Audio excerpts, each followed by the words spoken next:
Alors, pour la deuxième partie, nous allons donc parler de la méditation mantrique.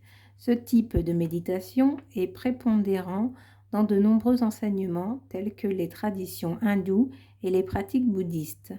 Les pratiquants répètent un son à haute voix pour faire le vide dans leur esprit. Il peut s'agir d'un son, d'un mot ou d'une phrase. L'un des plus courants est Om. Ce son répétitif devient votre mantra et il peut être prononcé à haute voix ou à basse voix.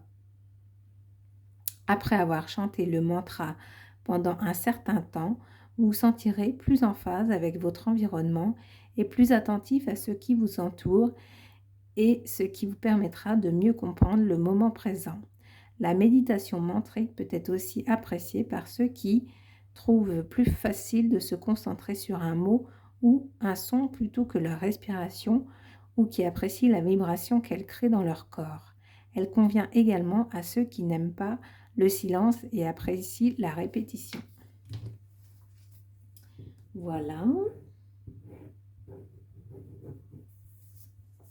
Alors là, c'est le 1, 2, 3, 4, 5. C'est le 5e. Donc, je le mets là.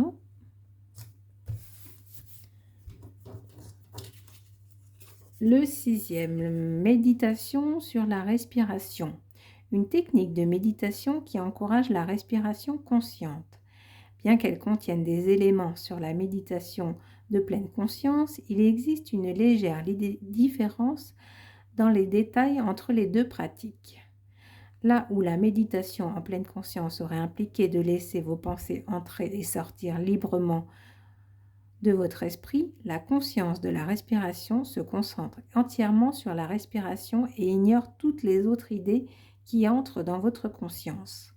Compter les respirations ou les intervalles entre les respirations s'applique à cette localisation, mais n'est pas obligatoire. Puisqu'il s'agit d'un dérivé de la méditation de pleine conscience, les avantages de la méditation de la conscience respiratoire sont à peu près les mêmes pour tous les pratiquants potentiels.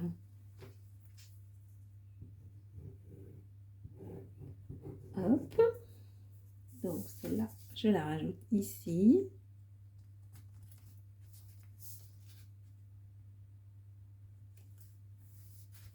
Voilà, je vais mettre mes petites grilles pour essayer d'en faire un petit peu au mois d'avril.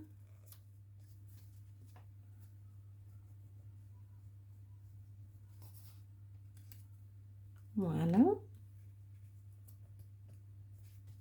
Et la petite dernière, méditation transcendantale. La méditation transcendantale implique de s'asseoir et de respirer lentement. Comme son nom l'indique, elle a pour le but de transcender l'état actuel de l'être. Les pratiquants se concentrent sur un mantra répété, un seul mot ou une série de mots au cours d'une séance.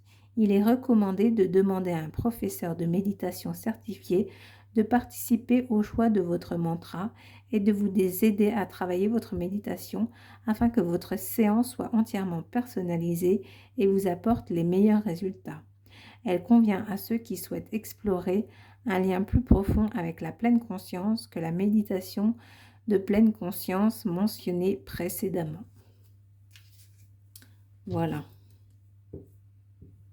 Là, ça tombe bien que je la colle en dernier. Celle-là est sur une page toute seule parce que j'y ajouterai en dessous le mantra pour pratiquer cette méditation. Je colle ma petite grille. Voilà. Et je ferai une petite déco plus tard.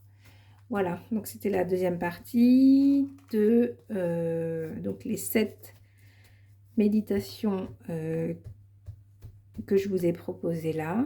Donc n'hésitez pas à me faire part de vos commentaires si vous avez essayé de le faire, de ne pas le faire, ce que ça a donné, si ça vous plaît ou pas. Voilà, je vous fais plein de gros bisous, je vous souhaite une belle journée et je vous dis à bientôt. Salut, salut!